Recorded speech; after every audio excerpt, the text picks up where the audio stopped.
Hey, morning, guys. It's a beautiful Wednesday morning, nice and bright and sunny, awesome cool breeze. And I'm here. I want to share a little bit more on Luke chapter 8, where I started the story where Jesus said to them, "Hey, listen, let's go over to the other side." And I pointed out the fact that nobody hesitated. And so they went over on the other side. And the next thing it talks about is the fact that at some point there he was in the boat and he fell asleep.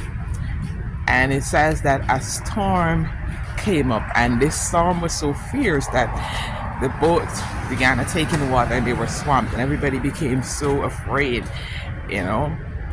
And I want to just point out a little thing. Sometimes we let Jesus fall asleep.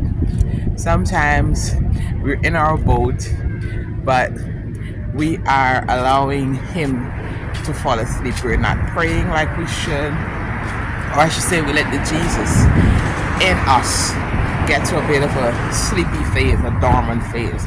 We're not praying as much. We're not doing as much. We're not really involving as much. And as you realize, what happened once he was asleep is that there came a storm that was just so fierce that it was like, oh my gosh.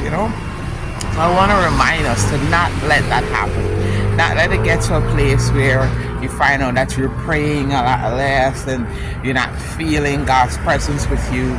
Don't let it get to that stage where it seems as if God is asleep in your life.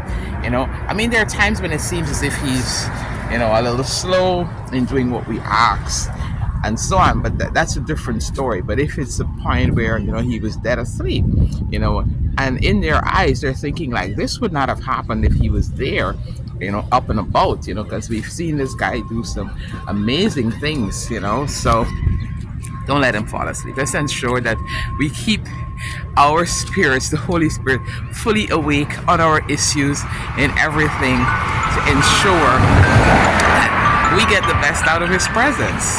We get the best out of his presence. We don't want supposedly the presence of God, but then he's asleep. You know what I mean? That kind of like don't really make any sense, that here it is, I have the presence of God available to me, with me, but then he's asleep. So as we go on, we realize what they did. They woke him up. So ensure that the presence of God is not just there, it's awake and active in everything that we do. And then we're going to be able to really and truly, access and use that power that's available to us as children of God. All right, that's my word of encouragement to you today.